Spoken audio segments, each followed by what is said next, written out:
লালমনিরহাটে ইউরেনিয়ামের খনি, এরপরে ঠাকুরগাঁ পঞ্চগড়ে পাথরের খনি। বড় বড় পাথরগুলোকে নিয়ে ট্রাকে তুলে দেওয়া হচ্ছে ব্রিজ কালভার্ট নির্মাণ করার জন্য, আর ছোট ছোট পাথরগুলোকে মাটির নিচে ঢেকে দেওয়া হচ্ছে। ৫-৭ বছরের মধ্যে ছোট ছোট পাথরগুলো বড় পাথরে পরিণত হচ্ছে। আমার দেশের মাটির নিচে খনি ৭টা দেখুন, স্বর্ণ, তেল, গ্যাস, লোহা, কয়লা, পাথর, ইউরেনিয়াম, ৭টা খনি আমার দেশের মাটির নিচে। ও যুবকেরা, ৫৩ বছর যারা দেশ চালালো তারা কেন খনি উত্তোলনের কাজ শুরু করে নাই? তারা কেন আমার দেশের বেকার যুবকদের কর্মসংস্থানের ব্যবস্থা করলো না? করবে কেমনে? করবে কেমনে? যদি করে বেগম পাড়ায় বাণী বানাবে কারা? যদি করে হাজার হাজার কোটি টাকা লোপাট করে বিদেশে পাচার করবে কারা? কিছুই নাই। এক একজনের শত শত কোটি টাকার মালিক হয়ে গেছে। আরে বাপ রে বাপ, যে রাস্তায় পড়ে থাকা বিড়ি তুলে খাইতো সে এখন কোটিপতি। এরকম পাতি ছাতি নেতার জন্ম হয়েছে না হয় না? ওই সময়ে এত অহংকার, সেই সময় মশারও অহংকার বেড়ে গেছিল। আমি একদিন দেখি একটা মশা কয়েলের ওপর বসে আছে। আমি চিন্তা করলাম এটা কোন দলের মশা? পাওয়ার কথা, বসে আছে কয়েলের উপর। লক্ষ্য করুন সম্মানিত ভাইয়েরা, আল্লাহ দেখা দিলেন আলেম ওলামাদের উপরে যে নির্যাতন হয়েছে। আমাকে তো এই 15 বছরে 3 বার গ্রেফতার করা হয়েছে। সর্বশেষ আবার একটা মামলা দিছে, সে মামলা হলো টেলিভিশন চুরি করা মামলা। আল্লাহকে আমরা বলেছি পদত্যাগ চাই, আল্লাহ বলছেন না, ওই পদত্যাগ দিয়ে কিচ্ছু হবে না, তার চেয়ে বরং আমি দেশ ত্যাগ চাই। আল্লাহ সেটা করছেন না করেন না? আমি তাদের বিরুদ্ধে বলবো না, শুধু এতটুকু বলবো, আল্লাহ কোরআনে বলেছেন ওয়ালা তুসাইয়ির খাত্তাকা লিন-নাস, মানুষের মাঝে বুক টান টান করে হেঁটো না। ওয়ালা তামশি ফিল আরদি মারহা, খবরদার অহংকার করো না, অহংকারের পরিণতি ভালো না। এখন নিজের চোখে দেখেন সব আছে, মুহূর্তের মধ্যে কিছু নাই। কে করেছেন? সেই আল্লাহ আছে না নাই? আগামী দিনে যারা ক্ষমতায় যাওয়ার স্বপ্ন দেখেন তারা শোনেন, এই দেশের টাকা দুর্নীতি করে হজম করার সুযোগ আর বাংলার মাটিতে হবে না। প্রয়োজনে আমার দেশের ছাত্র যুবকেরা তাদের জিহ্বা টেনে ছেড়ে কুকুরকে খাওয়াবে। অতএব রাজনীতি করে ভাগ্য বদলাবার এই ঘৃণ্য চিন্তা মাথা থেকে মুছে ফেলুন। এই দেশ হবে কোরআনের, এই দেশে আল্লাহর জমিনে আল্লাহর দ্বীন কায়েম হোক। কারা কারা চান দুহাত তুলে দেখা? আল্লাহ কবুল করুন, সবাই বলেন আমিন। কেন তারা 53 বছরে আমার দেশের 7টা খনি উত্তোলনের কাজ শুরু করে আমার দেশের লক্ষ লক্ষ যুবকদের বেকারত্বের গেলানি মুছতে পারলেন না? কারণ কি? কারণ হলো কোরআনের সমাজ চালু না থাকার কারণে। আল্লাহ এগুলো হাতের নাগালে দেবেন না, আল্লাহর ওয়াদা। আর একটা হলো সৎ এবং যোগ্য নেতার অভাব। কথা বলেন ঠিক? আমার ভাইরা, কৃষকদের কথা কোরআনে আছে, শ্রমিকদের কথা কোরআনে আছে। শ্রমিকদের গায়ের ঘাম শুকানোর আগে তাদের পাওনাটা দিয়ে দাও। রাসূলুল্লাহ সাল্লাল্লাহু আলাইহি ওয়াসাল্লাম নিজে শ্রমিক ছিলেন, তিনি শ্রমিকের দুঃখ সবচাইতে বেশি বুঝতেন। শ্রমিকের কথা কোরআনে আছে, শ্রমিক সমস্যার সমাধান কোরআনে, কৃষকের সমস্যার সমাধান কোরআনে, শিক্ষা ব্যবস্থার সমস্যার সমাধান কোরআনে। আল্লাহ বলছেন ইকরা বিসমি রাব্বিকাল্লাযী খলাক।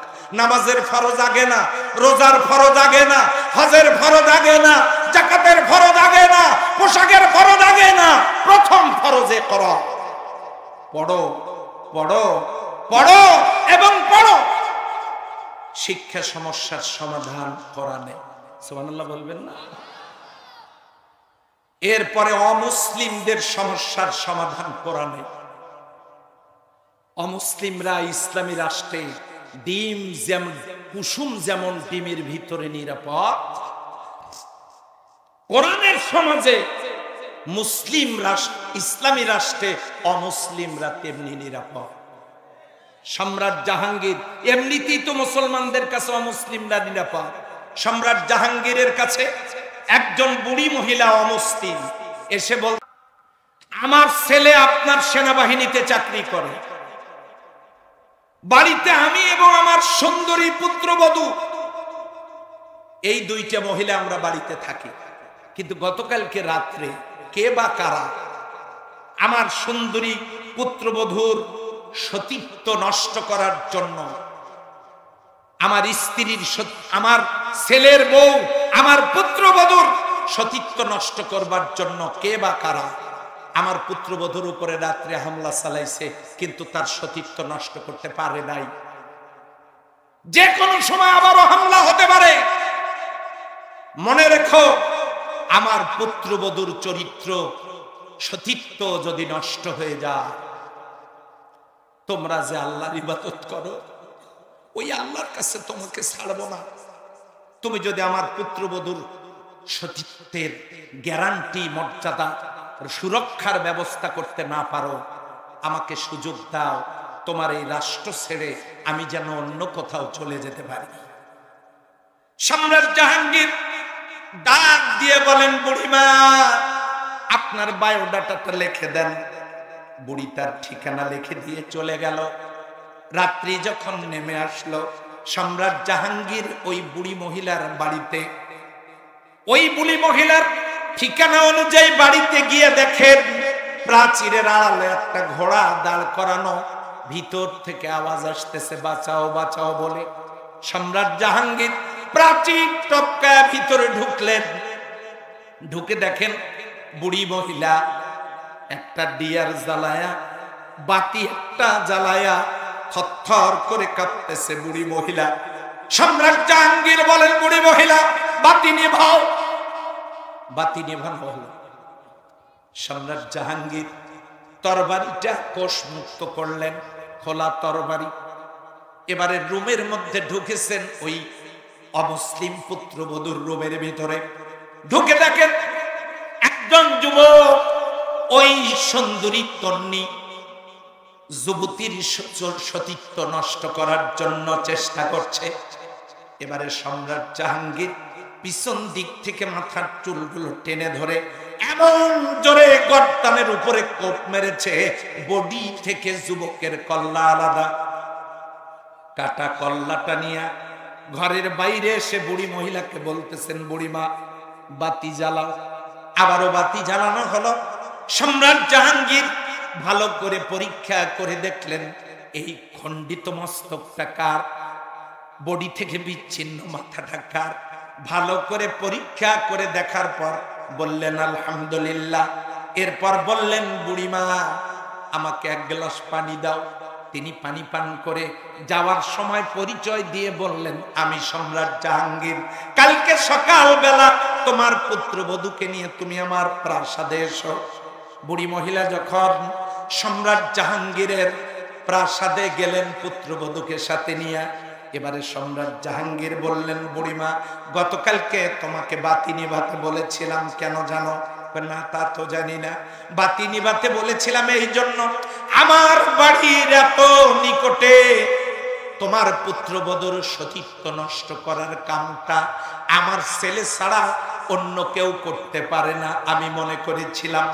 কিন্তু তার কাজ যদি বাতি জ্বালানো থাকে, ওর চেহারার দিকে তাকালে আমার মায়া লেগে যেতে পারে, আমি ন্যায় বিচার করতে পারবো না।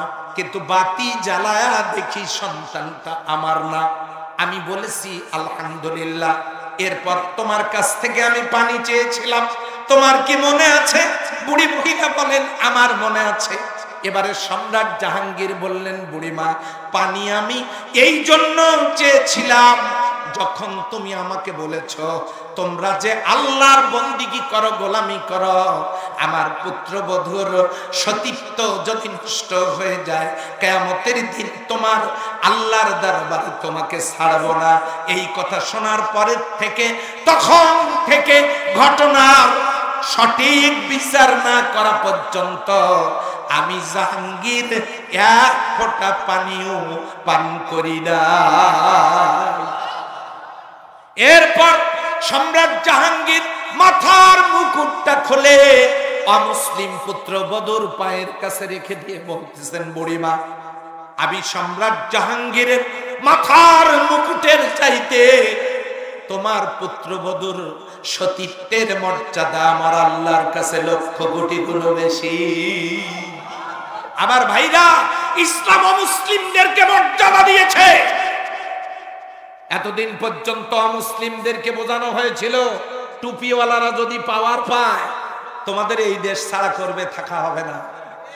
কিন্তু এবারে হিন্দুরা বলেছে অতীতের যে কোনো দিনের চাইতে আমরা অত্যন্ত আনন্দ ঘন মুহূর্তে শারদীয় দুর্গা পূজা উদযাপন করেছি। আর মুসলিমরা আমাদের পূজা মণ্ডপ বাড়ি পাহারা দিয়েছে। সম্মানিত ভাইরা, ইসলাম অমুসলিমদেরকে নিরাপত্তা দিয়েছে, ইসলাম নারীদেরকে নিরাপত্তা দিয়েছে। আগের যুগে নারীদেরকে জীবন্ত কবর দেওয়া হতো, ইসলাম নারীদেরকে মর্যাদা দিল। আল্লাহর নবীর সাহাবী একজন এসে বিশ্ব নবীকে জিজ্ঞাসা করছেন, ওগো নবীজি, খেদমত করব কার? তোমার মার। তারপরে কার? তোমার মার। তারপরে কার? তোমার মার। তারপরে কার? তোমার পিতার। মায়ের কথা আল্লাহর নবী 3 বার বলেছেন। আওয়াজ দিয়ে বলেন সুবহানাল্লাহ। ইসলাম নারীদেরকে মর্যাদা দিয়েছে। ইসলাম বলেছে আল জান্নাতু তাহতা আরজুলি উম্মাহা, তোমার মায়ের পায়ের নিচে তোমার জন্য জান্নাত। সম্মানিত ভাইরা, ইসলাম নারীদেরকে মুক্তি দিল। যে নারীর কোনো মর্যাদা ছিল না সেই নারীদেরকে মুক্তি দিল। ইসলাম অমুসলিমদেরকে নিরাপত্তা দিল। ইসলাম শ্রমিকের মর্যাদা দিল। ইসলাম কৃষকদের উপকরণ সহ কৃষকদের মর্যাদা দিল। ইসলাম শিক্ষানীতি দিল। ইসলাম সংস্কৃতি দিল। ইসলাম রাজনীতি দিল। ইসলাম অর্থনীতি দিল। ইসলাম সমাজনীতি দিল। ইসলাম আন্তর্জাতিক নীতি দিল। ইসলাম দেশ পরিচালনার যোগ্য কাঠামো দিল। আওয়াজ দিয়ে বলেন সুবহানাল্লাহ। সেই কোরআন আমাদের বাড়িতে আর প্রত্যেক জায়গায় আমাদের অসুখ অসুখ অসুখ আর অসুখ। এখন যারা বিয়ে করে নাই তারা চিন্তা করতেছে আমাদের কথাও কি কোরআনের ভিতরে আছে? এটা যদি না বলি ওদের মন খারাপ হবে। তোমাদের সমস্যার সমাধানও বিয়ে করো নাই কারা? হাত তোলো দেখি। শরমে হাত তুলতেছে না। জি, হাত। যারা বিয়ে করেন তাদের সমস্যার সমাধান কোরআনে কি? রব্বানা হাবলানা মিন আজওয়াজিনা। আল্লাহ শিখায় দিলেন বউ যদি দরকার হয় আমার কাছে চাও। মহিলাদেরকে শিখায় দিলেন স্বামীর যদি দরকার হয় আমার কাছে চাও। কিন্তু আমার দেশের ছেলেরা আল্লাহর কাছে না চাইয়া গার্লস স্কুল আর মহিলা কলেজের সামনে এতিমের মতো দাঁড়ায় থাকে। কথা বলেন ঠিক? এতিমের মতো, মনে হয় কেউ নাই। আমি যুবকদেরকে বলছি, যুবতীদেরকে বলছি, প্রজাপতির পিছনে ছুটে লাভ কি? বাড়িতে ফুলের বাগান করো। প্রজাপতি ধরতে যাবা, প্রজাপতির ডানা ভেঙে যাবে, প্রজাপতি মরে যাবে, প্রজাপতি আহত হবে, প্রজাপতি নিহত হবে, উড়ে যাবে, দেখা পাবে না। তার চাইতে ফুলের বাগান বাড়িতে করো, প্রজাপতি নিজে ফুলের বাগানে আসবে। তুমি মেয়েদের পিছনে ছুটবা কেন? তুমি যোগ্যতা অর্জন করো, তুমি নিজে যোগ্যতা অর্জন করবো। শুধু মেয়ে না, মেয়ের মা শুদ্ধ আসবে। অবশ্য সেটা আসবে শাশুড়ি হয়ে। কথা বলেন ঠিক কিনা? মা বোনদেরকে বলবো, প্রিয় বোনেরা, তোমরা প্রজাপতির ভিতরে শীত ছুটবে কেন? তোমরা যোগ্যতা অর্জন করো। শুধু ছেলে না, ছেলের বাবাও আসবে শ্বশুর হয়ে। রব্বানা হাবলানা মিন আজওয়াজিনা, আল্লাহ বউ দাও, আল্লাহ স্বামী দাও। এই দোয়ার ভিতরে বিয়ের ব্যবস্থা হয়ে গেল। এরপরে দোয়া যুররিয়াতিনা, আল্লাহ আমাদেরকে সন্তান দাও। এমন সন্তান দিও না ডিপ জলের মতো। সন্তান দাও, কেমন সন্তান দিবা? যুররিয়াতিনা কুররাতা আয়ুনি ওয়াজআলনা লিল মুত্তাকিনা ইমামা। এমন সন্তান দাও যাদেরকে দেখলে আমাদের চক্ষু শীতল হয়ে যায়। এমন সন্তান তুমি আমাদেরকে দাও। বিয়ে সমস্যার সমাধান, বাচ্চা সমস্যার সমাধান, কৃষি সমস্যার সমাধান, এরপরে ব্যবসা সমস্যার সমাধান, এরপরে রাজনীতি সমস্যার সমাধান, অর্থনীতি সমস্যার সমাধান, সংস্কৃতি সমস্যার সমাধান, নারীদের সমস্যার সমাধান, অমুসলিম সমস্যার সমাধান, সব সমস্যার সমাধান দিতে পারে। সব সমস্যার সমাধান দিতে পারে আল কোরআন। এই কোরআন বাড়িতে, এই কোরআন বাড়িতে পড়ে আছে। সেই কোরআন আমরা পড়ি না। হ্যাঁ, জসিম খুঁজতে গেছে, ইংরেজি জানালো। সেই কোরআন আমরা শিখি না। আর সেই কোরআন শেখানো মাদ্রাসাগুলোতে পদ নিয়ে, দায়িত্ব নিয়ে কত যে খোঁচাখুচি চলে। চলে কি চলে না? কমিটি নিয়ে দ্বন্দ্ব, এগুলো কোনো দ্বন্দ্ব থাকবে না। আল্লাহ যদি কোরআনকে রাষ্ট্রীয় ক্ষমতায় নিয়ে যায়, এই প্রতিষ্ঠানগুলো ইনশাআল্লাহ সম্মানের অনন্য উচ্চতায় পৌঁছে যাবে। জোরে বলেন সুবহানাল্লাহ।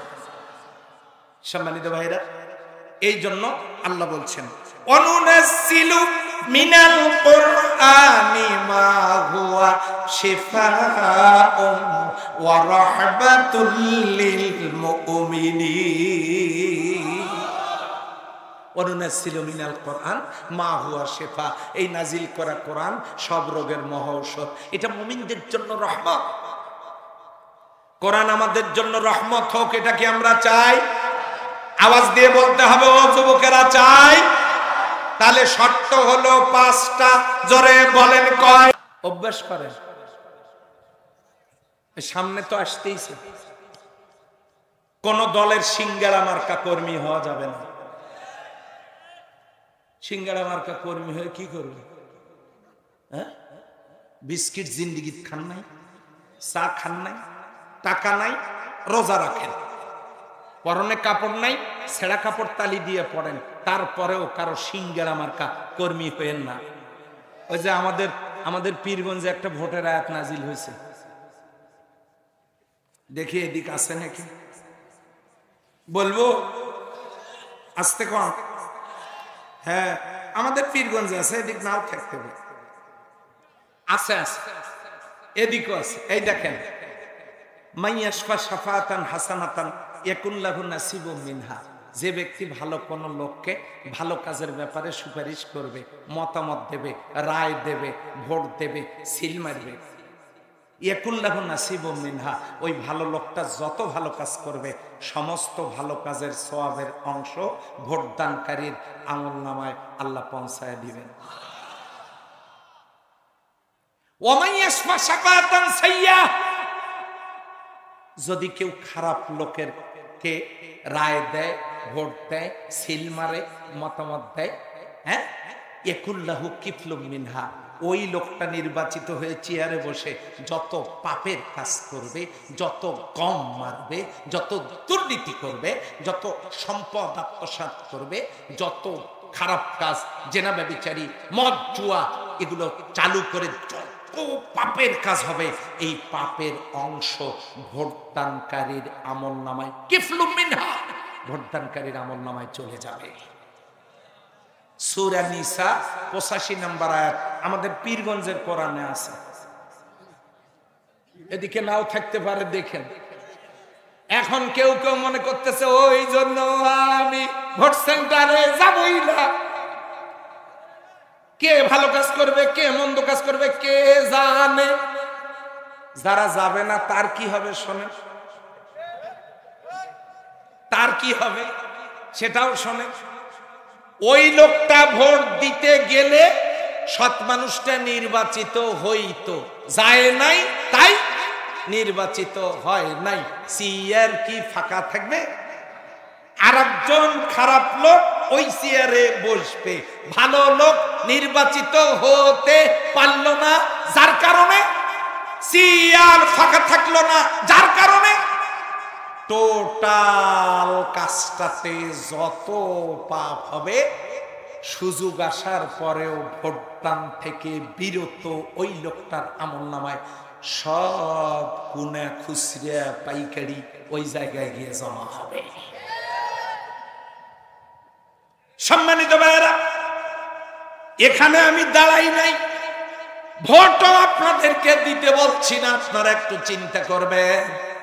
একজন লোক এই এলাকায় ছিল, নাম বলবো না, তিনি তার বক্তব্যে বলতেন সাদুল্লাপুরের লোকজন হলো ছাগল, আমি নিয়ে গিয়ে কাঁঠাল পাতা ধরি আর জন্মের খাওয়া খাই, এই কথা বলতো।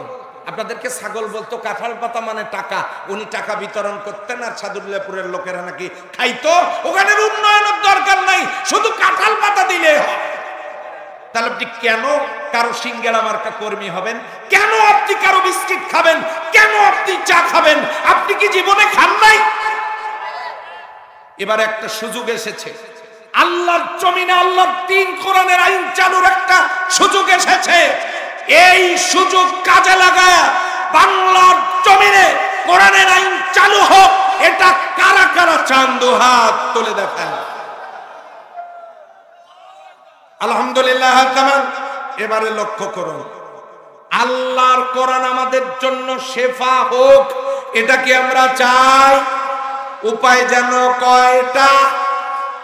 এক নম্বরে কেরাতুল কোরআন, কোরআন সহি শুদ্ধ পড়তে হবে।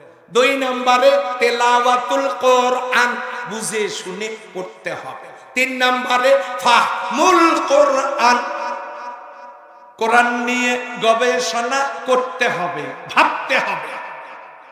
চার নম্বরে আমালুল কোরআন, কোরআনের আমল করতে হবে। পাঁচ নাম্বার, এটা থাক আগামী বছর বলবো, তাহলে মুখস্থ করেন। এক নাম্বার কেরাতুল কোরআন, তেলাওয়াতুল কোরআন, ফাহমুল কোরআন, আমালুল কোরআন পড়তে হবে, সহি শুদ্ধ বুঝে শুনে পড়তে হবে, গবেষণা করতে হবে, আমল করতে হবে। পাঁচ নাম্বারটা আগামী বছর। পাঁচ নাম্বার হলো ইকামাতুল কোরআন।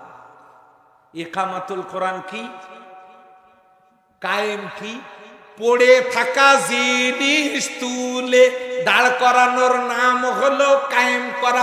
কোরআন বাড়িতে টেবিলের উপর পড়ে আছে, কোরআন মসজিদে তাকে পড়ে আছে, মাদ্রাসার রেলের উপর কোরআন পড়ে আছে, জানালায় পড়ে আছে, বাক্সের উপর পড়ে আছে। পড়ে থাকা কোরআন তুলে দাঁড় করানো, তার মানে ভিতরের কথাগুলো, আইনগুলো জমিনে কায়েম করা, প্রতিষ্ঠিত করা, দাঁড় করানোর নাম হলো কোরআন কায়েম করা। কথা বলেন ঠিক কিনা? নুরানি কায়দায় বললাম। কোন কায়দা? নুরানি কায়দায় বললাম। আপনারা নুরানি কায়দায় শিখছেন, আমিও নুরানি কায়দায় বললাম। পড়ে থাকা জিনিস সোজা করে দাঁড় করানোর নাম হলো কায়েম করা। এখন কি কোরআন কায়েম আছে না ঘরে ঘরে পড়ে আছে? তাহলে কোরআনের আইন কায়েম না করা পর্যন্ত কারো বাবাও সমাজ থেকে কোনো পাপ বন্ধ করতে পারবে না। কোরআনে কায়েম হলে কেমনে বন্ধ হবে? এবার শোনেন, কোরআনের কথা যারা বলে তারা দুর্নীতিবাজ নয়, তারা নেশাখোর নয়, তারা গাছের ধাক্কা দিয়ে বলে না ভাইজান সাইড দেয়, তারা বেনামাজি না। এই জন্য যারা কোরআন কায়েমের কথা বলে না তাদের মধ্যে দুর্নীতিবাজ আছে, তাদের মধ্যে বিয়ানামাজি নামাজ চুরি করে কাজা করা লোক আছে, তাদের মধ্যে নেশাখোর আছে, গাছের ধাক্কা দিয়ে বলে ভাইজান সাইড দেয়, এরকম লোক আছে না? না, মদ খায়, ঢুলাঢুলি করে, বাড়িতে যায়, স্ত্রী জিজ্ঞাসা করে এত রাত হইল কেন? কয় মা তুই বুঝবি না। আবার গাছের ধাক্কা দিয়ে বলে ভাইজান সাইড দেন। ওই নেতাদেরকে ধরবেন, আপনার দল করব, গ্যারান্টি দিতে পারবেন আপনার দলে দুর্নীতিবাজ নাই, তাহলে আপনার দল করবে। ওই নেতাদেরকে ধরে বলেন আপনার দল করব, গ্যারান্টি দিতে পারবেন আপনার দলে নেশাখোর নাই, আপনার দল করব, গ্যারান্টি দেন নেশাখোর নাই। ওই দল করব, গ্যারান্টি দিতে পারবেন আপনার নেতা কর্মীরা সবাই নামাজ পড়ে, গ্যারান্টি দেন আপনার দল করব। যদি এমন দল খুঁজে পান করবেন, আর যদি না পান কারো সিঙ্গারা মার্কা কর্মী হওয়ার দরকার নাই। আসুন সবাই মিলে, কোরআন যে আমাদের জন্য রহমত আর জালিমদের জন্য ক্ষতির কারণ, আমরা কি মুমিন হব না জালিম হব? আমরা কি ডানপন্থী হব না বামপন্থী হব? ডানপন্থী কারা? এই দেখেন, আলিফ লাম মিম যালিকাল কিতাবু লা রাইবা ফি, কোন দিক থেকে? হ্যাঁ, কোরআনওয়ালারা ডানপন্থী, কিয়ামতে ডান কাতারে দাঁড়াবে, জান্নাতে যাবে, ফাদখুলি ফি ইবাদি আদখুলি জান্নাতি। আসুন সেই জান্নাতের পথে আমি আপনাদেরকে আহ্বান জানাচ্ছি। We call you to the teaching of Islam, to the guidance of Islam, to the rules of Islam, to the way of Islam. If this means politics to you, then this is our politics. আমরা আপনাকে ইসলামের সমান আদর্শ, শাশ্বত বিধান, অনন্য শিক্ষার দিকে ডাকছি। আপনি যদি এটাকে রাজনীতি মনে করেন তাহলে এটাই আমাদের রাজনীতি।